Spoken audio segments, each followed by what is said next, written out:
Hello. This is the second part of this story. If you haven't seen the first one, we recommend you watch it first. I took a few deep breaths trying to calm down. Then I decided to watch the tape again. Who knew what it had cost me? After watching it, I realized that this was not the first time they had met. This jerk was so confident in my studio. After they finished, he sat down in my chair without getting dressed. Natasha got my cognac and nestled in his lap. They sat naked and kissed while sipping my cognac. After they drank a bottle, they got dressed. Then Natasha brought another bottle of cognac and gave it to her lover. Apparently, she liked his efforts. The bastard fucked my wife, drank my cognac and took another bottle with him. Without leaving the studio, I dialed the phone of the technical support group of the security service. On the second ring, the other end of the line picked up. I closed the studio and went upstairs. I was really lucky my wife wasn't home. It gave me time to get my emotions together. My daughter told me my mother had gone to her cousin's house. It's hard to say what I would have done if I had met my still wife after watching a porn movie featuring her. I walked down the alley wet from the fall rain, passing my shadow from lantern to lantern. From somewhere in my stomach, a chill was rising through my veins to my head. I suddenly calmed down, knowing full well that I couldn't get back what I had.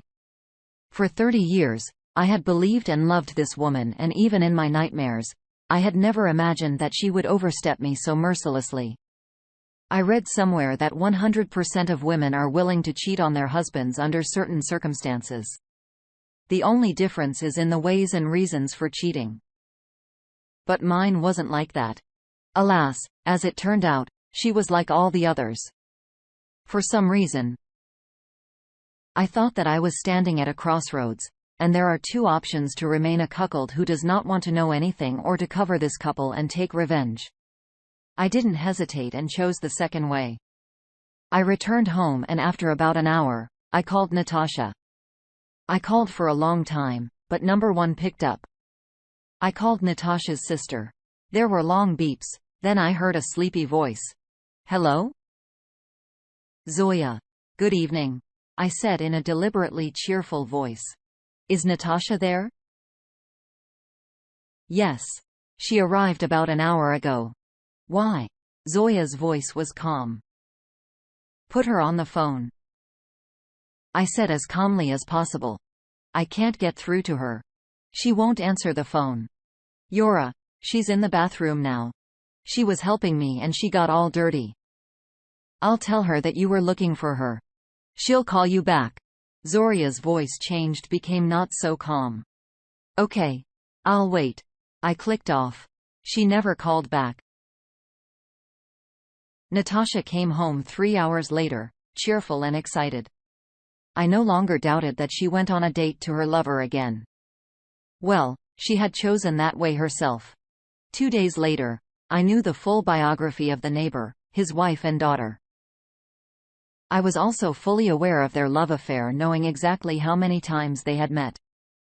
Natasha had been cheating on me for the last 6 months. But what an actress. I didn't know anything. We never had any intimacy problems. She was always satisfied in bed, but I guess that's just what I thought. With his wife, neighbor lived more than 20 years and depended entirely on her father, who owned several car dealerships. He was younger than me by almost 10 years, and this in all likelihood was the decisive factor in pushing my wife into his arms. When Natasha was at work and my daughter was at university, I installed cameras in the bedroom, dining room, and hallway. 2 cameras recorded the entrance to the house and the front entrance. My next business trip was due in a week, so I just had to wait. The week dragged on slowly. Outwardly, our relationship with Natasha had not changed.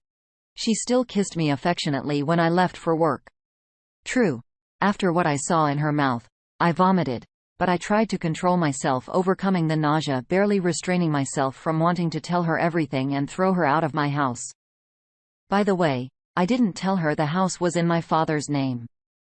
When we started building it, I was still working for the police, and I had problems with the legal registration of the building. That's when my dad suggested that we register the land and the house in his name. Besides, he helped us with money and building materials anyway. I must say that unlike my father, Natasha's parents were not particularly enthusiastic about the house and didn't help us out with the money. A week later, I kissed my wife goodbye for the last time and left on a business trip. The week that passed seemed like an eternity to me. Of course, I didn't go on any business trip. I rented a hotel room, turned on my laptop, checked how the cameras worked and waited. As I suspected, a neighbor showed up on the horizon about an hour after I left. He was met by an excited Natasha, dressed in a see-through 90.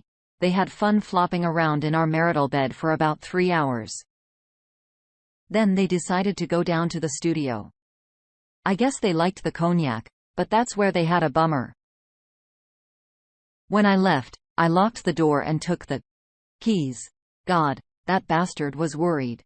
When they parted, Natasha suggested we meet tomorrow and have a raucous night, since Julia, our daughter, was going to spend the night at a friend's house. Well, that, in principle, the evidence was enough. It remained to swap the bastards and throw them out of my house naked into the street. Sunday night, I went into the garage and pulled a piece of police rubber stick out of my car. At first, I was tempted to get a baseball bat, but I was afraid I'd kill the bastard and go to jail. But a rubber stick, just the thing. I also brought a sword or 16-gauge shotgun, which I had inadvertently found in the garage.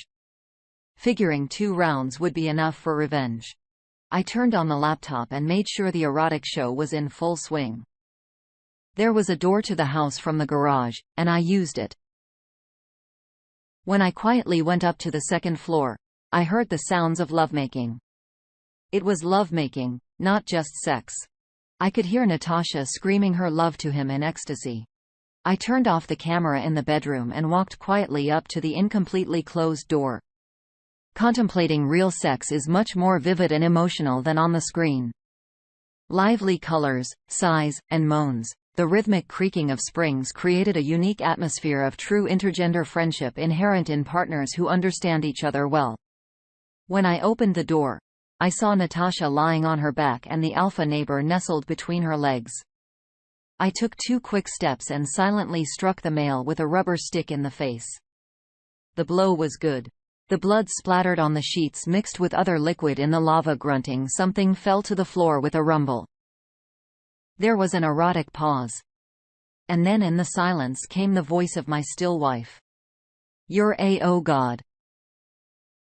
What are you doing here?" "I'm here. You damn cheater, to throw you out on the street." But what's good for Mexican soap operas isn't good for the realities of modern life. Get up and get the fuck out of here. I, of course, said a more colorful word as appropriate as possible in this case as the address to which Natasha was to advance. But before you get out of here, I want to tell you that your lover is a piece of shit. He's got 2 other married lovers besides you, and you're just another whore to him. By the way, that's what he bragged about to his buddies when he was drinking beer. I tried to control myself and not show any aggression. I emailed the videos of him and you to your parents. Please, shut up. I don't care what you have to say. Not now, not later. So get up, take your shit. I nodded at the hissed lover and get out of here. The arrow-to-maniac neighbor seemed to come to his senses. He looked at his bloody hands and tried to get to his feet. "What have you done? I'm going to kill you. You bastard." He clenched his fists and came at me. "I'm going to smash you against the wall." I pointed the sword-off shotgun at him. "Stay where you are," but he didn't seem to take kindly to human words. I sighed and pulled the triggers. A doublet. A shot of finely chopped red and black pepper mixed with coarse salt landed in his groin. The roar of a wounded hippo was a pathetic squeak compared to the shriek that this macho man let out. My lover fell on his back and rolled his legs up and down, screaming loudly.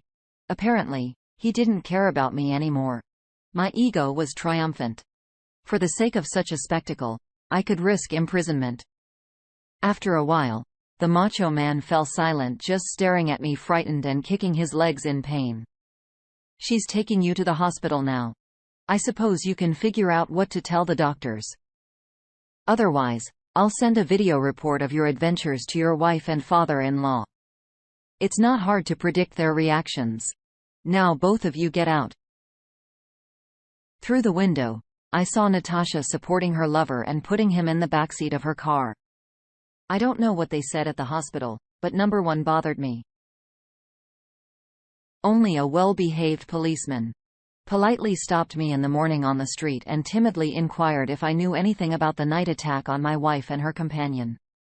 Natasha was taken from the hospital by her father. In the evening, he called me with a complaint why I had kicked his daughter out of the house. I asked affectionately if he had looked at his email lately. He hung up and never called me again. I guess he liked the video. Then the kids started calling. At first, my son, he spent a long time telling me to forgive my mother, considering the 30 years we'd been together. At the end of the conversation, he called me an asshole and hung up. Then Julia, for a long time, sat in the living room opposite me and with tears in her eyes, told me how much my mother loved me and you can't be so cruel to the person with whom you have made 2 children and lived so many years. At one point, I even had the impression that it was me who was messing around with the neighbor, not Natasha. Even my mother hinted to me in careful terms that it wouldn't be a bad idea to forgive Natasha. That anything can happen. A girl has lost her way. All women have crises. They never know what they are doing. I listened to my mother attentively and asked if she also had such crises. I wonder if Dad knows about it. Mom didn't answer and quickly hung up. We never talked about it again. The next day, my father came to visit me. Let's go play. I didn't know you played guitar. I grinned unhappily. There are a lot of things you didn't know. My father's words sounded ambiguous. We went down to the studio. I pulled out a bottle of my best whiskey and poured it into glasses. I've hated cognac ever since. Dad nodded understandingly. I picked up my old Strat and sat down on the stall. You had a chair here, didn't you? Asked Dad, sitting down to play the drums. I did, but it's gone. I put on my headphones and picked up the first chord. Dear listeners, your support is very important to us. If you like our story, please like, comment, and subscribe. It's very motivating for us. We need your feedback to improve our content.